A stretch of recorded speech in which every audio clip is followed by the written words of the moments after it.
All the discussions, preliminary discussions, before doing the production plans happen between the client, let's say it's a designer in this case, and our design department. So they tweak the overall idea for the project, they finalize the design plans, and then once they move on to drafting, they're pretty much in our hands.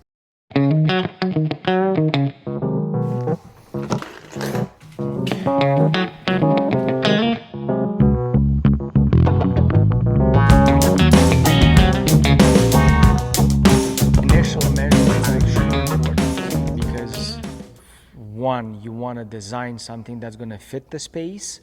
Then the closer you get to the final iteration of the plans, your measurements have to be as precise as possible.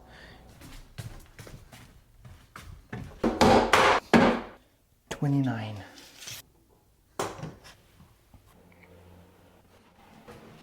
All the back and forth happens between the designer and our design crew. As far as the client is concerned, it's just smooth sailing. All together, we have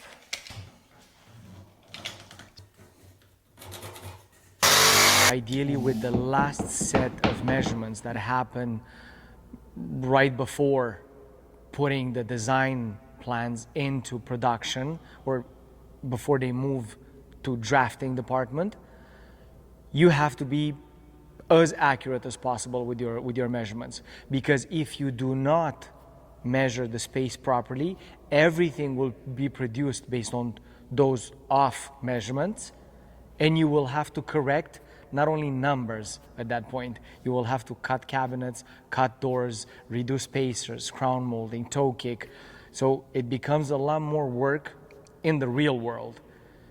Changing design plans, it's a matter of tweaking a little bit the software, playing with the numbers, redrawing something.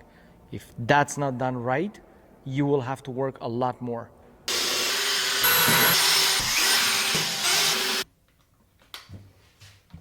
So now we know that we have that on an angle, and it's 37 and a half. 37 and a half. Who is it? There's a dog, no? I think.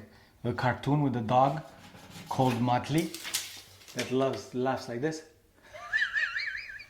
An old cartoon? Yeah, well, we're old, right? Well. It would be weird if I would know new cartoons now. So now, to be here.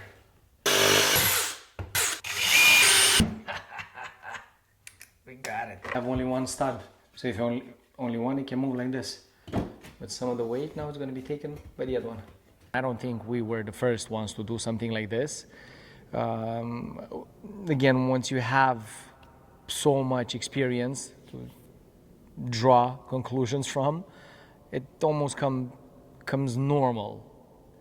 That, yeah, you have just one stud, you cannot have a support that should hold on both ends, be supported on one side, because it's going to tilt with the weight. So then I did that 45-degree cut and like interlocked two pieces of key. And I had to do that because I was running short on key, actually. So in an ideal world, I would have had a full piece of key. How do you like that, Luigi? It's not structural, it's not going to do anything to the installation. It's just until I put the vanity up and I screw to lock the actual 45 joint that was there, it will be locked by putting screws into the back of the cabinet. So those two pieces of key with that 45 cut, they're locking themselves into place, but then screwing the back of the cabinet, which is one piece, to those two pieces of key in the back, they just become one piece. I have only one stud holding this one here, and it's going to want to go, if the weight is in the middle, it's going to want to go down. But now I'm going to be screwing the back of the cabinet into this, and it becomes one.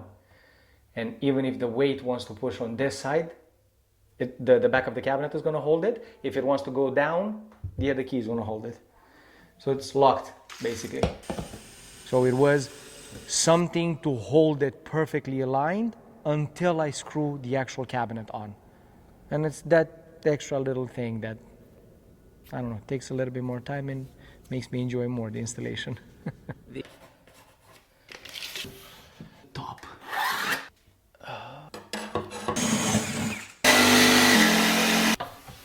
Look at that.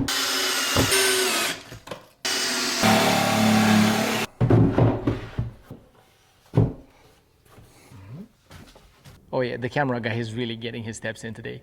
And I'll go in first. So yeah, that's it.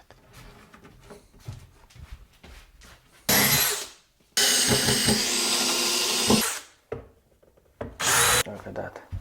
Absolutely perfect.